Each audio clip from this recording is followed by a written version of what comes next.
DSSB ने पहले निकाला शॉर्ट नोटिस, उसके बाद अब आ चुका है डिटेल्ड नोटिस। अगर आपको ये नोटिस डाउनलोड करना है तो आप हमारी वेबसाइट नहीं, हमारे टेलीग्राम चैनल से इसको डाउनलोड कर सकते हैं। टेलीग्राम चैनल का लिंक आपको डिस्क्रिप्शन में और साथ में कमेंट सेक्शन में मिल जाएगा। तो यहाँ पे डिटेल्ड नोटिस से हमको फ़ायदा ये होता है कि हमें पता चल जाएगा कितनी फ़ीस है, क्या आपकी एलिजिबिलिटी होने वाली है, क्या आपकी क्वालिफिकेशन होनी चाहिए, क्या आपका एक्सपीरियंस होना चाहिए और क्या सिलेक्शन प्रोसेस होगा। उसके साथ में डिटेल्ड सिलेबस भी इन्होंने दिया हुआ है। तो सारी चीज़ें समझते हैं पॉइंट से। तो सबसे पहले जो इम्पोर्टेंट डेट्स हैं वो इन्होंने बताया कि 13 फरवरी से अप्लाई होंगे, 13 मार्च तक, और मार्च के भी रात 12 बजे तक। आगे चलते हैं तो आपको पता ही होगा 2 ही पोस्ट है और दोनों, एक ओबीसी के लिए है, एक एससी कैटेगरी के लिए। बाकी जाओ अपनी भैंस चराने।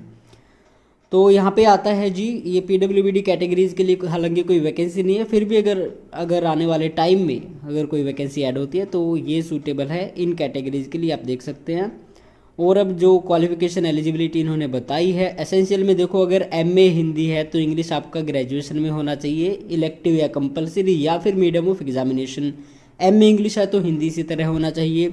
और मास्टर डिग्री किसी और सब्जेक्ट में है, मान लो एमएससी है, एमकॉम है, एमबीए है, एमटेक है, जो भी है, तो इंग्लिश और हिंदी दोनों आपके होनी चाहिए ग्रेजुएशन में। चाहे एक कंपलसरी हो, एक इलेक्टिव हो, या दोनों कंपलसरी हो या दोनों इलेक्टिव हो, या फिर एक कंपलसरी या इलेक्टिव हो और दूसरा मीडियम ऑफ एग्जामिनेशन हो। साल का इन्होंने नहीं बताया कि कौन सा साल आपका, मतलब कितने साल पढ़ा होना चाहिए। तो इसका मतलब ये है कि 1 साल हो, 6 महीने हो या फिर पूरे 3 साल हो, उस बात से कोई फ़र्क नहीं पड़ता।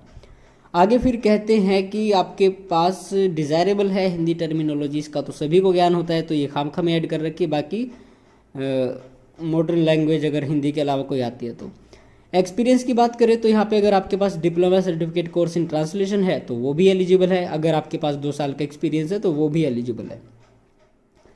आगे चलते हैं और यहाँ पे देखिए 35,400 लेवल 6 की सैलरी मिलेगी। और सबसे अच्छी बात यह है कि दिल्ली में ही पोस्टिंग होगी। दिल्ली में कहाँ पे पोस्टिंग होगी ये इन्होंने पहले ही लिखा हुआ है, लेजिस्लेटिव असेंबली सेक्रेटेरिएट में।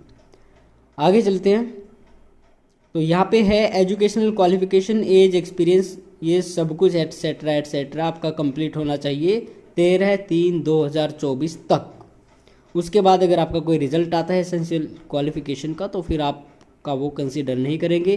फीस की बात करें तो केवल 100 रुपये है, और 100 रुपये भी ना तो महिलाओं को देने हैं, ना ही SC ST या PWBD कैटेगरी या फिर एक्स सर्विसमैन को, इनमें से किसी को नहीं देने।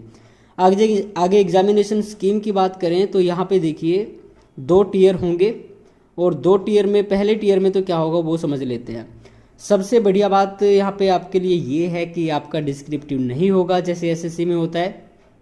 तो जब टीयर 1 होगा, पेपर 1 होगा, 2 घंटे का होगा, 200 क्वेश्चन आएंगे और 200 अंक के होंगे। NA का मतलब है डिस्क्रिप्टिव नहीं होगा, कुल मार्क्स भी आपको 200 मिलेंगे। तो सेक्शन 2 सेक्शन में होगा। जो टीयर 1 होगा, पहला होगा, उसमें आएगी general awareness, general intelligence and reasoning ability, और दूसरे में थोड़ा बहुत मैथ आएगा, तीसरे में, और चौथे में आएगा test of Hindi and comprehension, और 5वें में आएगा इंग्लिश लैंग्वेज एंड कॉम्प्रिहेंशन। ये 20 अंक का होगा। आगे फिर कहते हैं सेक्शन 20B जो होगा ये आपका 100 अंक का होगा, 100 MCQ होंगे, और ये 20 मार्क्स ईच है। पाँचों में, मतलब जो 5 मैंने आपको सेक्शन A में बताए हैं, 20-20 अंक के होंगे, 20 क्वेश्चन। आगे कहते हैं सेक्शन B में सब्जेक्ट क्वालिफिकेशन रिलेटेड पेपर, मतलब आपका ट्रांसलेशन आएगा, जो भी होगा उससे ही रिलेटेड आएगा, और ये 100 नंबर के होंगे जी, 100 MCQ। आगे फिर कहते हैं कि 2 घंटे का, इसके बाद जब आपका रिजल्ट आ जाएगा टीयर 1 का, उसके बाद अगर आपने अच्छा पेपर दिया है, पढ़ाई की है, मेहनत की है, किस्मत ने साथ दिया है, तो फिर उसमें भी मौका मिलेगा, और ये भी 2 घंटे का होगा। और यहाँ पे कहते हैं सब्जेक्ट क्वालिफिकेशन रिलेटेड पेपर आएगा 150 और 50 का आएगा इंग्लिश लैंग्वेज एंड कॉम्प्रिहेंशन। ये आपके दोनों पेपर हो जाएंगे। और आगे देख लेते हैं आगे इन्होंने क्या लिखा है।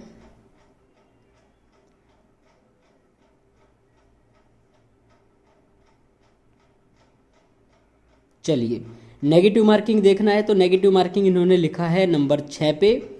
तो ये 0.05 की नेगेटिव मार्किंग होगी जो SSC में होती है।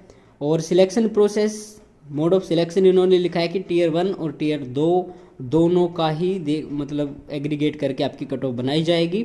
आगे और भी इंपॉर्टेंट इंस्ट्रक्शंस हैं। रिलैक्सेशन आपको पता ही है, SC/ST को 5 साल मिलता है, OBC को 3 साल मिलता है, PWBD को 10 साल मिलता है, प्लस में उसकी जो भी कैटेगरी होती है। यहाँ पे एक्स सर्विस मैन को भी 3 साल की छूट दी जा रही है, और भी कई सारे जो कैटेगरीज आती हैं उनको भी यहाँ पे सिलेक्शन में रिजर्वेशन मिल रही है। और बाकी आगे इंपॉर्टेंट इंस्ट्रक्शंस टू कैंडिडेट्स आते हैं, तो ये आप एक बार ध्यान से पढ़ लें, इसीलिए हमने इसको टेलीग्राम चैनल पे डाला हुआ है। आगे इन्होंने कुछ OM डाले हुए हैं, ऑफिस मेमोरेंडम, तो ये शायद आपके इतने ज़्यादा काम के नहीं हैं। तो अभी आपको क्या करना है, 13 तारीख का वेट करना है और अपनी तैयारी शुरू करनी चाहिए।